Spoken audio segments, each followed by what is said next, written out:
So I am going to do something I've never tried before in any class and do a little bit of video here, but it is partly in answer to a question that a student asked, which is, why do I actually show the Milgram film and make you watch it, in addition to assigning an article about it, about that experiment? And the first answer is that I get an extraordinary level of resistance on the part of students to believing that it is real and has anything to do with them.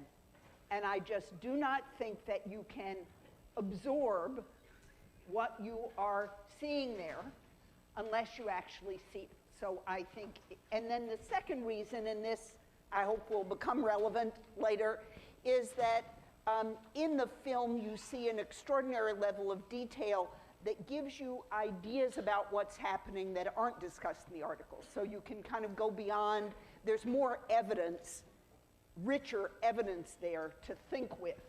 And so those of you who were not here at the last class and did not see the Milgram film, it is called Obedience, and it is available in the Media Resources Center in the basement of Moffitt, and you should see it. So it is part of the class assignment. Okay, and then on the question, which I was also asked of, wouldn't people today be different? Don't they learn more independence and more critical attitudes toward authority? Aren't they different from those people in the 1960s, in the early 1960s? And the answer is almost certainly not.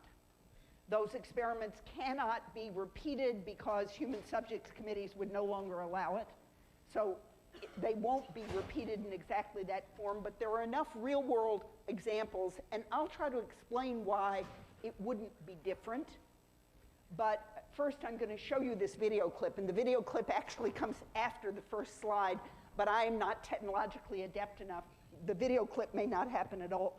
So this is a video clip from one of what was a huge string of bizarre incidents where someone, let's call him crazy person, was phoning fast food restaurants and grocery stores all over the United States, claiming to be a police officer and ordering people to strip search one of their employees. And I'm putting a Wikipedia and link to these incidents on the slide next, but here's a slightly sensationalized, and I'm not going to show the whole thing, and I hope it's going to play version of this. In a back office at McDonald's in Mount Washington, Kentucky, teenager Louise Ogborn is naked and in tears. Donna Summers, the assistant manager who had strip searched her, has to get back to work. The caller had suggested she bring in her fiancé, Walter Nix, who goes by the name Wes. This 43-year-old exterminator is about to continue the interrogation. You left this middle-aged man with a naked, frightened... She was covered. With an apron. She was completely covered. But as the video shows, Louise is tugging at the apron, which barely covers her top, and the sides of her legs are exposed up to her buttocks. What were you thinking? I didn't think Wes would do anything. I trusted him. It's the height of the dinner rush. Donna Summers leaves the 90-pound teenager alone and vulnerable in the office with the 230-pound Nix. Why couldn't you run out? I was naked. I was scared. I mean, any normal person in that situation, they wouldn't have ran out. You're convinced there's no way you could have done it? There's no way. Did you think about it? I wanted to so bad. I wanted to run. And you would have had to run through the restaurant. I couldn't have done that. I couldn't have ran out the back door. I couldn't have done anything. I couldn't bring myself to humiliate myself worse than I already was. Humiliation, as it turns out, would be the least of her worries. Now it's Walter Nix who's following the caller's commands, having Louise drop her apron, bend over, and stand on a chair. Then, as ridiculous as it sounds, he tells Louise to jog and do jumping jacks, to shake loose anything, the caller says, that she might be hiding. Incredibly, Nix complies with the caller's outlandish demands, and it's only the beginning. Okay, so you can watch that whole clip should you wish. I don't know actually how it proceeds. I wouldn't, given the what seems to be the. All right, this. Okay, yeah, okay, I stopped that. Okay, I want to cancel that. Okay, now that I'm going to go here. Oh, where's my, all right, now you're going to have to, I'm going to briefly unplug myself so you don't see my entire, how I, okay, here we go.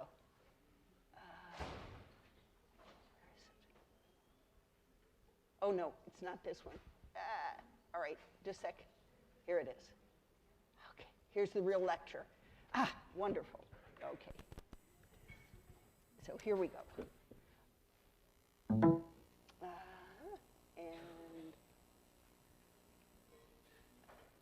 Okay, so now that was the video complement to this, and I'm not going to read this, but this is just, could this still happen now? And this is from Wikipedia, and the title of this is Strip Search Prank Call Scam. There were something like 70 of these all over the United States because this one person was calling from his home, which was wherever it was in Florida or something, to places all over the US and getting away with this. And he was obviously having some fantasy relationship to these incidents he was controlling over the phone. But people all over the country obeyed these commands from a completely anonymous phone call of someone plausibly claiming to be a police officer who had identified a suspect. And I'll just read this one. A call to a McDonald's restaurant in Hinesville, Georgia in February 2003, in which a female manager who thought she was speaking with a police officer in the presence of the director of operations for the franchise GWD Management Corporation took a 19-year-old female employee into the women's bathroom and strip searched her and brought in a 55-year-old male employee to perform a body cavity search to uncover hidden drugs. McDonald's and franchisee were taken to court over the incident in 2005, and essentially they lost their judgment, and I think she got millions of dollars. But the point is, these things didn't just happen once in the Milgram experiment. People don't often set up scams like this, but when they do, people comply, and they didn't just comply 50 years ago, they comply right now, today. And the most extreme one is the one that the video clip is up, because the guy basically instructs this fiance of the manager to sexually abuse this girl. So she actually gets victimized. I don't know what a body cavity search, how that differs from sexual assault. But anyway, that one goes to even greater lengths. Okay, so now to get us back to the sociological, the analytic, and I will even say the scientific point of all this. The first thing is I want to draw a distinction between two things, both of which are scientifically relevant. One I will call a demonstration, and the other I will call an experiment. Demonstrations show that something is possible. They show that it can happen.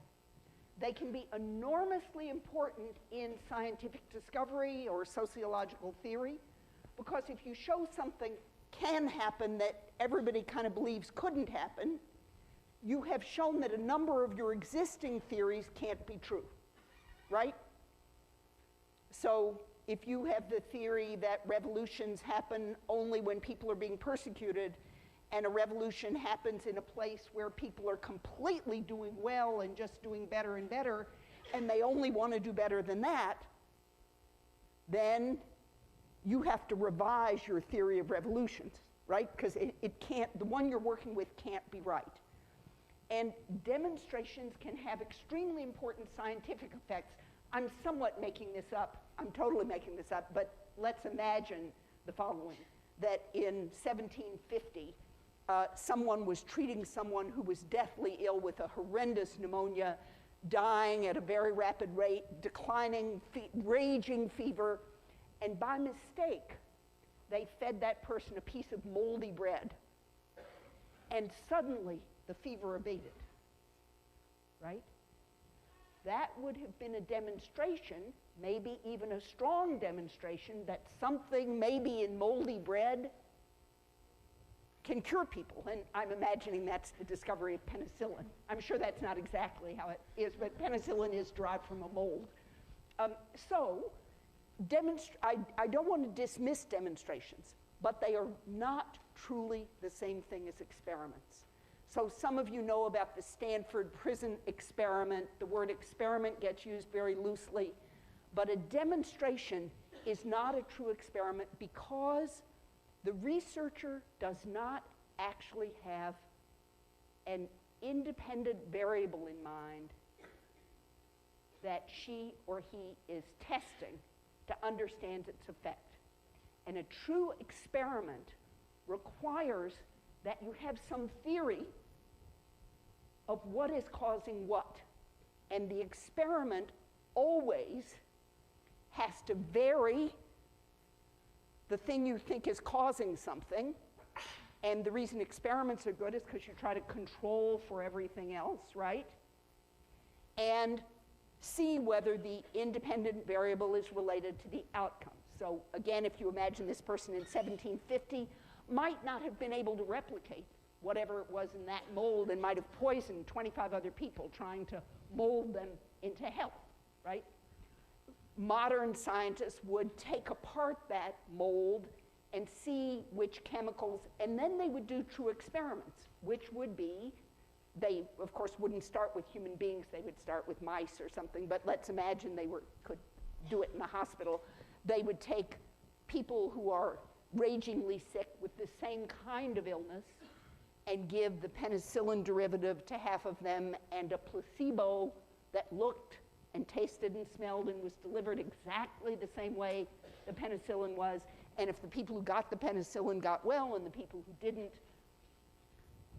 went ahead and died, you would say, aha, it's the penicillin that's that's the independent variable that is affecting the dependent variable, which is pneumonia, fever, death, right? And so the Milgram experiment was intended originally to be a true experiment. And what Milgram was, the independent variable he was interested in was national character. He had been strongly influenced by understandings of the Nazi Holocaust during World War II. And the question he was interested in is there something in German national character that allowed Germans to ruthlessly murder way more than 6 million people, 6 million Jews and millions of other people, homosexuals, Poles, dissidents, communists, you name it. Was there something about Germans, the fact that they were German? And so the independent variable he was interested in was national character or Germanness versus Americanness, something about that.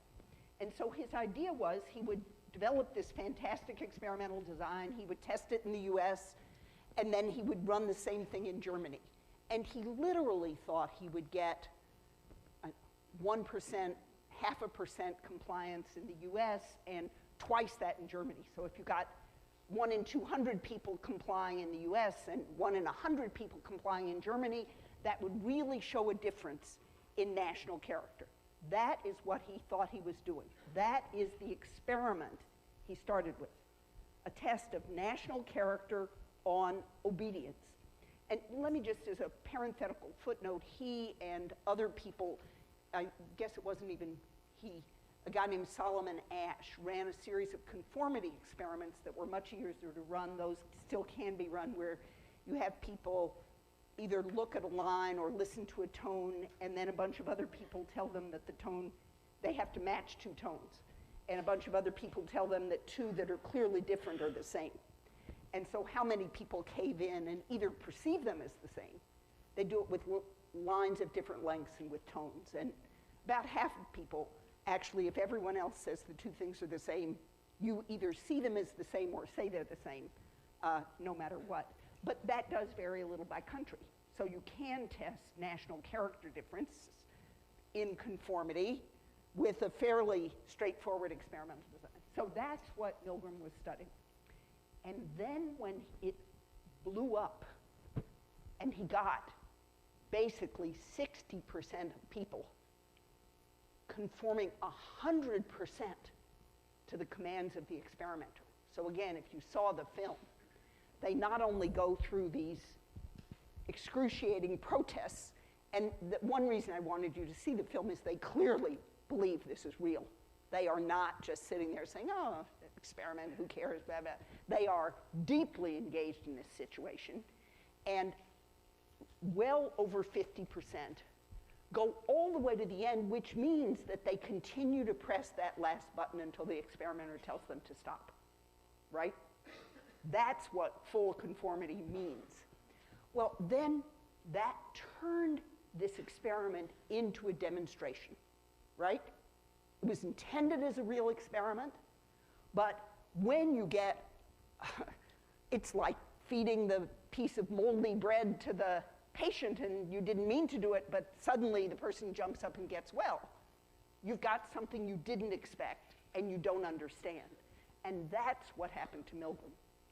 And so what you see in the research he did is a fascinating process in which he tries, I think you could even see this kind of a heroic moment of scientific discovery. He tries to master this utterly unruly thing he's created. What the heck does it mean? What can he do to possibly understand this? And he died very, very young, I think age 49 or 50 or something like that.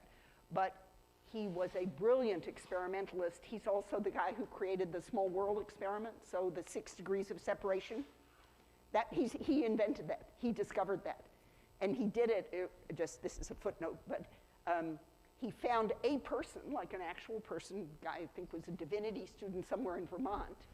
And then all over the US, he posted these things, I think on buses, that had little postcards attached saying, do you know this person?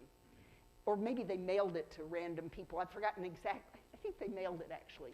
And you got a little stack of postcards, and it was in a self-mailing envelope of some sort. And it said, if you know this person, send this postcard back to us. If you don't know this person, tear off a postcard. There was like a stack of them. Tear off this postcard, tell us about yourself, and send the whole rest of the thing to someone you think might know the person or have a better chance of knowing the person, somebody you know personally who you think might know the person. And again, this wasn't an experiment in a lab involving imaginary or made up or, substitutes for the real behavior. This was the real behavior. You couldn't send it to somebody if you didn't know how to find that person. So who could you find who might know that person? And that's when he discovered that almost anyone in the United States could reach that one person in 6 steps or less, because people would send it and then he could trace where it went, so forth. Now, a lot of them, of course, never were returned. They just would drop off. But the guy was a brilliant experimentalist, just brilliant. He just absolutely brilliant. Now, what did he do to try to figure this out? So the first obvious thing students always think of, and it's, I'm sorry to say, the least interesting, and I'll just say I actually was in a seminar with him when I was an undergraduate, and he asked this question, what experiments would you devise to, go to the essence of what's going on here and try to really figure it out? And these Harvard graduate students, it was just amazing. They all said, oh, well, let's compare, men and women, or blacks and whites, or rich people and poor people. So our first thought, and I think this is because we are individualistic Americans, is let's try it with different kinds of people. And he rapidly discovered that that really wasn't what was going on. It wasn't about different kinds of people. It was something about the situation. And you see him trying to develop a theory that accounts for the power of that situation to get people to do things they would not otherwise do.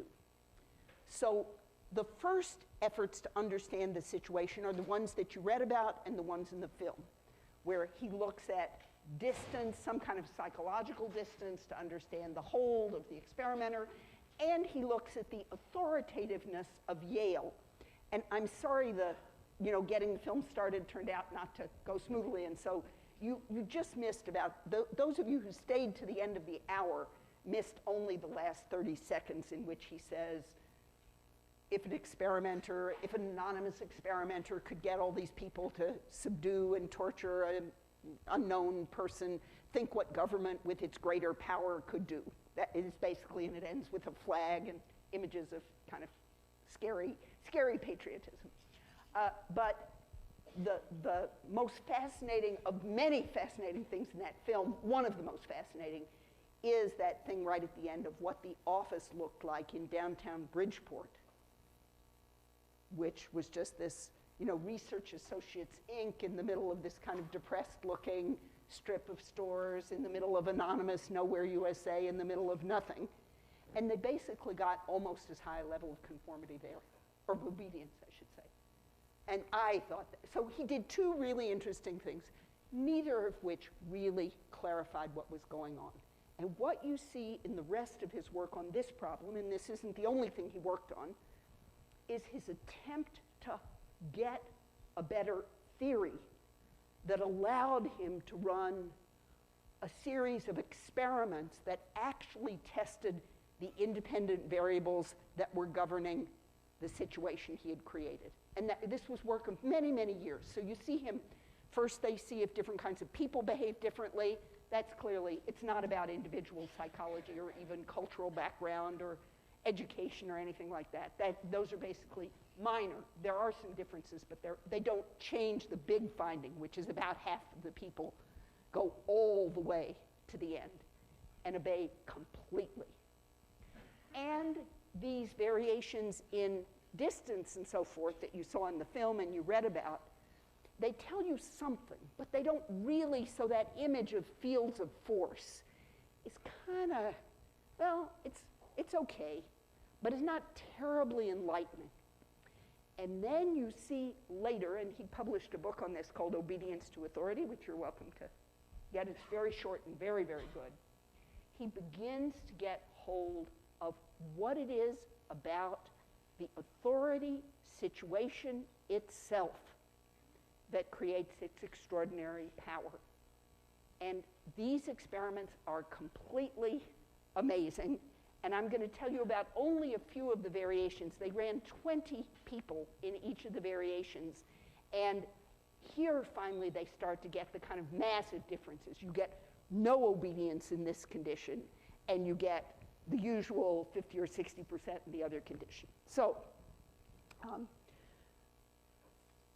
the independent variables he came up with that he thought of as aspects of the authority situation were the position in the experiment. Now, the way he's using this term, you have to literally think, go back to the film, go back to the article, the position the person is in. So if you're the learner, you're strapped into a chair, you are shouting through the wall, you're giving answers. That's what being in the position of the learner means.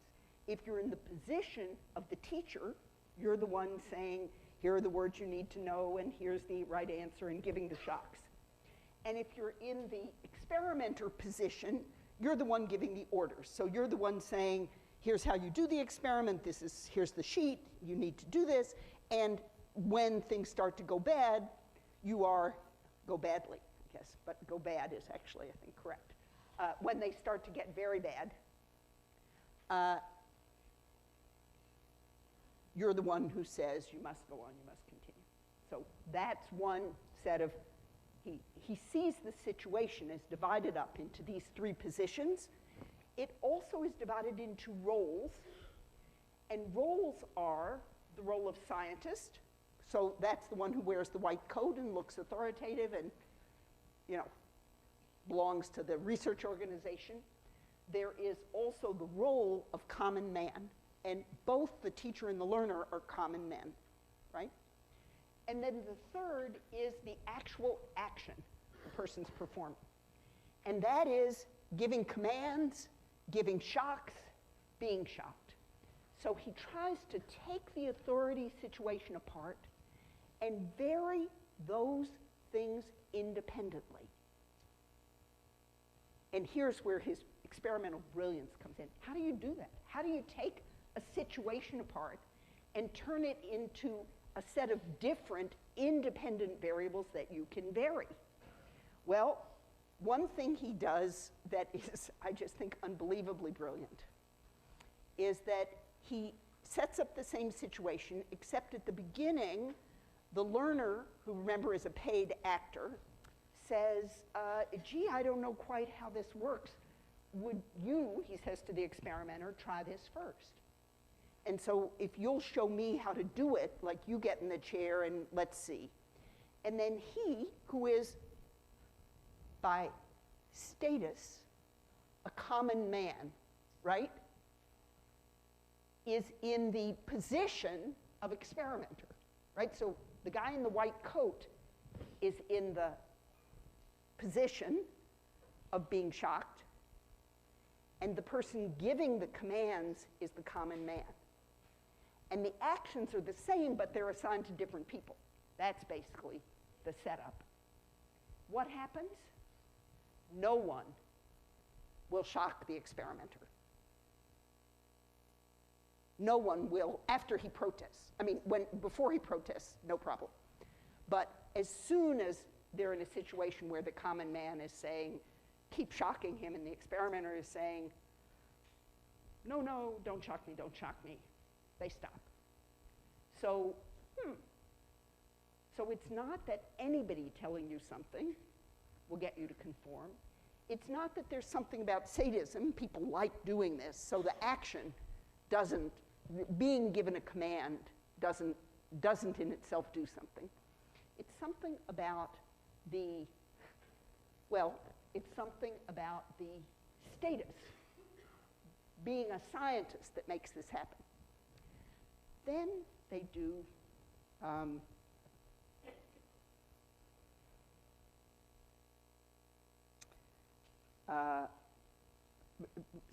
another situation where two scientists are involved. One gets in the learner's situation to test out the possibility of the experiment, and the common man is in the middle, kind of looking on. So you have, in this case then, the status scientist is in both positions. Both, is in both positions, experimenter and learner, right? So both giving the orders to shock and being shocked. Guys in white coats. In that situation, the guy in the white coat fares no better than a common man learner, right? People are just as willing to shock the guy all the way to the end of the board despite his protests. So it's also not something magical about the white coat. When it was a common man giving command to shock a guy in a white coat, nobody does it. When it's a guy in a white coat giving a command to shock someone in a white coat, people go ahead and do it. Right? So it's not some like instinctive thing, oh, I could never shock someone who looked like a scientist or who was, nope. It's like a switch. And then there are a number of other variations I won't talk about, but the most fascinating one that I think was the most revealing. They set up a situation where there are two experimenters and they disagree. So then it's the standard situation. You have a common man as the learner and a common man as the actual subject giving the shocks or not. And you have two experimenters, one of whom says we should stop this. The guy is clearly in distress back there, it's not fair. And the other of whom says we must go on, the experiment must continue, it's essential to continue, and so on and so forth. In that situation, action is literally paralyzed. And the subjects don't just say, oh, good, I can stop. They say, who's in charge here? Should I go on or not? Who's the authority? Who's in charge? Wait a minute, who's in charge? And they themselves are desperate.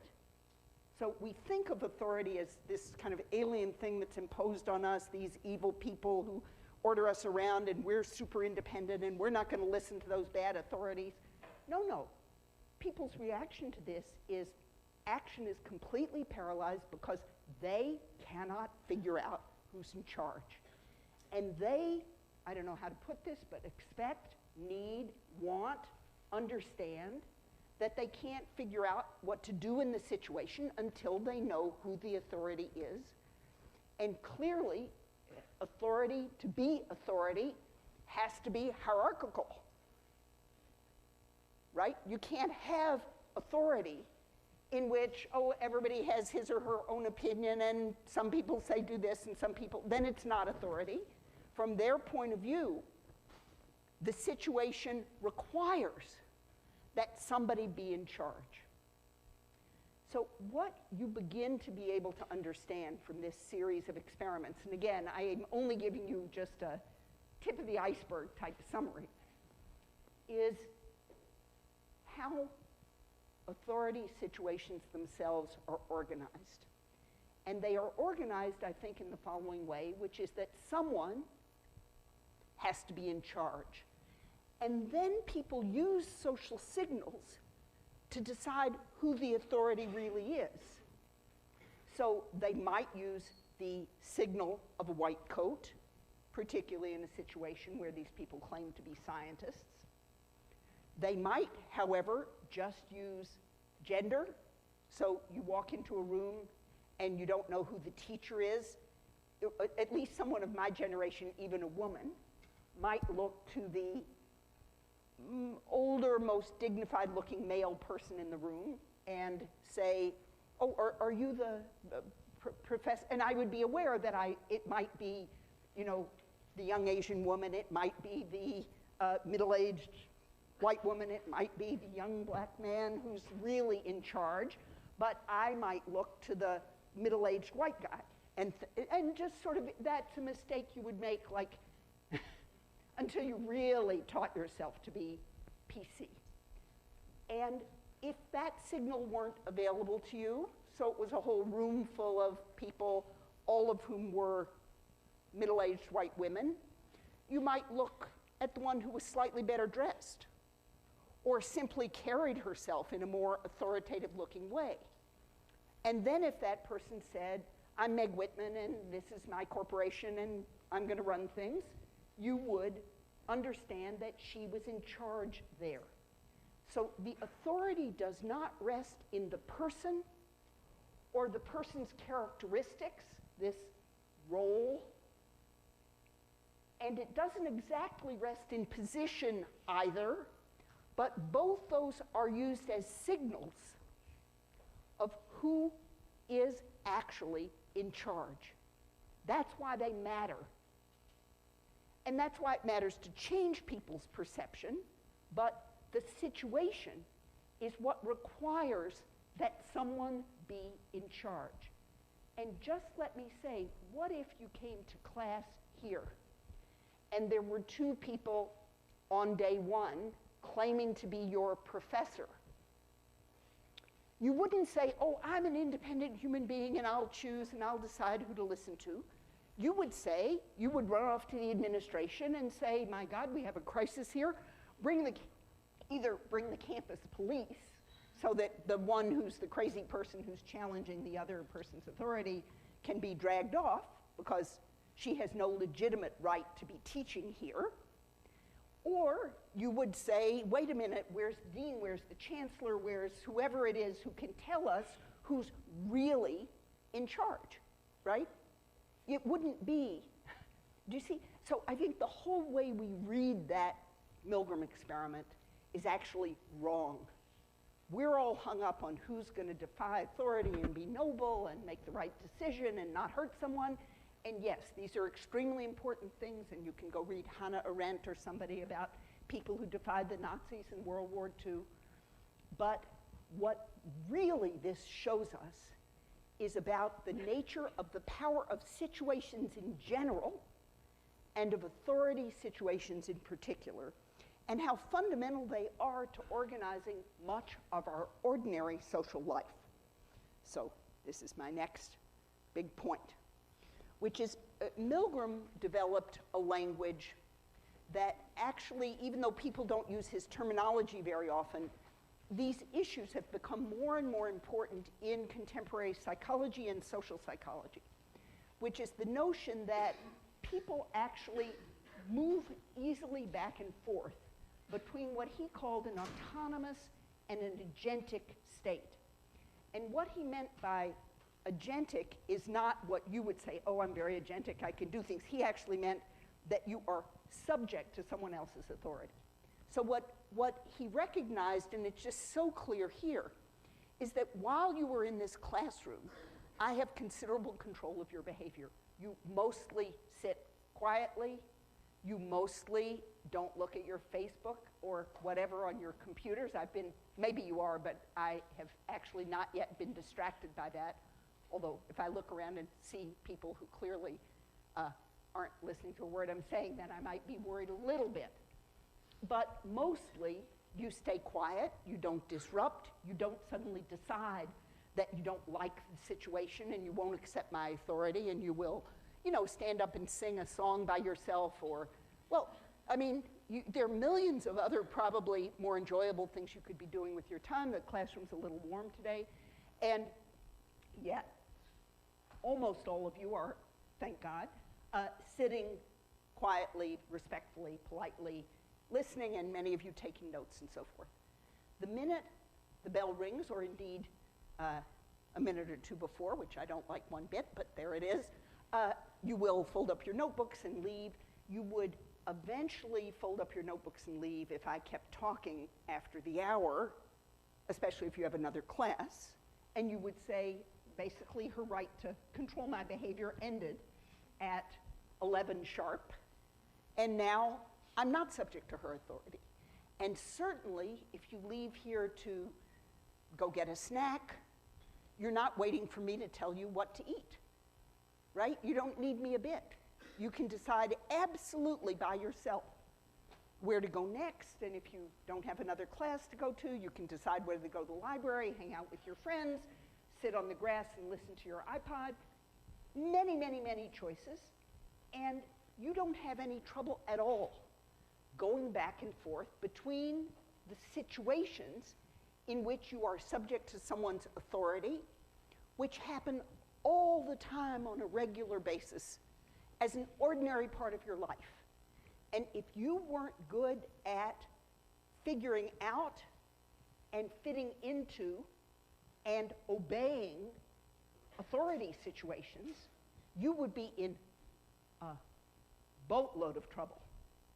In fact, you would end up either in jail or in a mental hospital. So there are people who truly cannot read or conform to authority situations, and they simply can't function in society at all. They get shot by the police, they get arrested, and if there were a student here who, I assume such person would be by our definitions mentally ill, but who simply rejected the whole idea of authority and the whole idea of conforming and felt that she or he could get up and sing in the middle of my lecture, I certainly would have that person carted off. I would bring campus, it would take a few classes to really realize the problem, but that person would be carted off. I actually had a student close to that in a graduate course once, and he actually did end up, well, it turned out he had been before, and he ended up again in the exact same mental hospital that Goffman studied. So next week you can think about this person. And there he was in my class. He was very bright, but he was schizophrenic. And he would do things like burst into song in the middle of class, or he would come with huge numbers of photocopied papers about some paranoid conspiracy. And then he would, in the middle of the class, start, trying to hand those out to everybody and basically take over the class to worry about this conspiracy he thought was going on. So all sorts of, it sounds ridiculous because it never happens normally. But that's what Milgram is talking about. The fact that authority organizes vast swaths of our lives, and we are very good at interpreting cues to find out who the authority is. So here it's, I'm I'm on a little raised thing.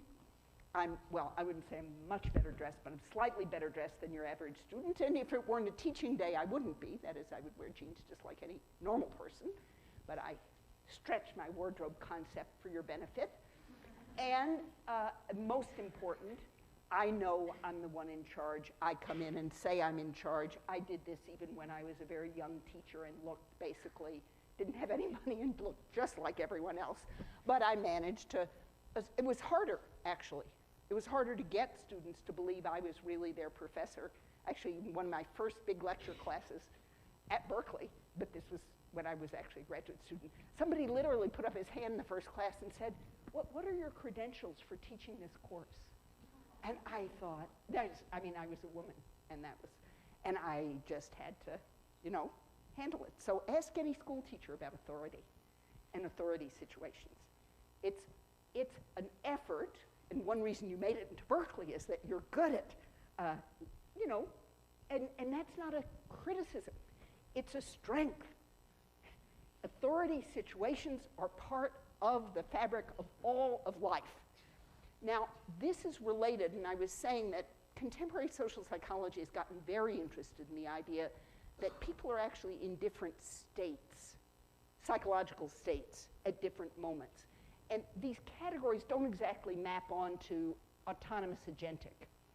One is the difference between when you're just on autopilot and you're operating according to habit versus when you're thinking about what you do and you're more self-conscious and you stop. And the amount of our behavior that's autopilot is huge. And I think psychologists are realizing that, in fact, we function adequately only because it is so efficient to put most things on autopilot. So some of the examples I've read about in these studies are things like getting in and out of a car. So you have a smooth pattern of behavior that involves you click, you open the car door, you slide your rear end in however you normally do it, you move your legs, and close the door. If you had to think about every step, if you had to learn to do it, if you did not know how to do it at all, like, say, riding a bicycle for the first time or learning to dance for the first time, these things are just incredibly awkward. And they take, sometimes you can never do it if you're already an adult. I mean, learning to dance if you don't know how to dance at all. It's so natural if you do know how. It comes so easily. And it is so impossible if you don't know how. Learning to swim, that's one of these amazing things. Like, if you know how to swim, then you just, somehow all the different parts coordinate, and there you are skimming across the top of the water. And if you don't know how to swim, you move your arms and legs around and you sink. Well, that's just completely terrifying. It's completely weird. But walking, everything we do involves these enormously deeply ingrained habit patterns. And we sort of take those habit chunks and we link them together with little bits of thinking. But the vast majority of our behavior is not thinking. The vast majority is, well, I speak for daydreaming, that's 90%, no. And then other activities that are pretty much habit. Then there is a different kind of state, which is, I don't know if this is a technical term, but what I would call entrainment. And that is when you get so absorbed in something that you're almost unconscious. And people experience that who ski, experience that as opposed to me. I experience absolute terror and don't do it for that reason. But people who love to ski get completely absorbed, such that nothing is real except, the whiteness, the cold, the sway of their bodies, and so forth. I'm pretty much like that about talking. Get me started. No, really, I can get so absorbed that, an hour has passed and I don't even realize I've been talking for an entire hour. Other people experience this with music, I think music is maybe one of the strongest ones, where you get completely absorbed so that you're unaware of your body, you're unaware of your surroundings, you're unaware of everything. That's why the things you do in the car that distract you from driving are a real problem. So we recognize that there are different states. And here I want to come back to Milgram. One of the things that you saw when you actually saw the experiment, so this is again why I actually watched the film, well, you can see the level of absorption that you have in the situation. Because the teacher, the person who's put in that situation, actually has a lot of complicated stuff to master, right? You've got to, here's this list of words, and you have to read them correctly, and then you have to say the right word, and then you have to, if the person gets the right answer, you have to push this button or, you know, go on to the next line. If they get the wrong answer, you have to put a switch and tell them the amount and tell them the correct, I mean, it's complicated. So you're so absorbed in just mastering that task. It's requiring, like if you have, you know, when your computer screws up and you go to see where the CPUs are actually, you go to Task Manager if you're in a PC type system and you figure out where all the CPUs are being used, and you just don't have enough capacity to manage some complicated loop and this and that. Well, partly the human mind works like that, which is if you're really absorbed in some incredibly challenging problem, you don't even have enough psychic space to be thinking about, wait, what am I doing in this situation? Why am I doing this? Why is he asking me to do this? Why am I shocking this person? Should I be doing something different? So that is one part, and actually this is what people who try to prevent soldiers from getting brainwashed by the enemy basically try to prevent them from cooperating in any way, even in totally innocent things, so that they don't get absorbed into a kind of system of complex relationship. And this is related to con artists. So it isn't just authority situations that have power. It's all sorts of social situations. So this isn't just about authority. It's actually about the power of situations. And one of the things con artists are really good at, as are pickpockets and all sorts of other criminal types, and then some non-criminal ones like people who do mind reading in nightclubs and things like that. Apparently, one of the things they do is entrainment, so they distract you, and they maybe ask you some complicated thing or chat with you beforehand or have their friend chat with you beforehand, and then they interrupt that flow with something they drop something. And you're all absorbed in, oh, you got it. And the short-term memory that you told them your mother's name does not get recorded in your brain. That distraction breaks the normal flow of, I do something, 30 seconds later, it's encoded in my long-term memory. I do something, 30 seconds later, or 10 seconds or half a second, whatever it is. And if you break that, they will have no memory that they told anyone their mother's first name. And so when the person on stage says, someone out here in the audience has a mother named Brenda, I think it's you. You say, oh my God. You know, take all my money. That person read my mind. Incredible. Someone here is thinking about her mother. I'm hearing a name come, but it starts with a B. Let's see. What could it be? Brenda, yes, you. I mean, that is, so the mind is an extraordinarily complex thing. Con artists get you entrained in situations where once you're involved, why do people who are told, oh, I have a wonderful business deal for you, you're going to make $10,000, we have to go to the bank and you'd give me $1,000 first and this and that. Once you're involved in the situation, it's extremely hard to just break off and say, wait a minute, what am I doing? Why did I get in a car with you? Why am I going to the bank? Why am I going to, what? And it's like, woo, you fall for the hook. And then the whole rest of the interaction is extremely hard to extricate yourself from. So I think these Milgram studies are deeper and more fascinating than the idea that people will obey commands to hurt other people. That's true, but what they really show is the extraordinary power of situations and how fundamental they are not only to normal authority situations, but to the normal interactions that organize virtually all of our social life. And I got you done 1 minute early. Wow.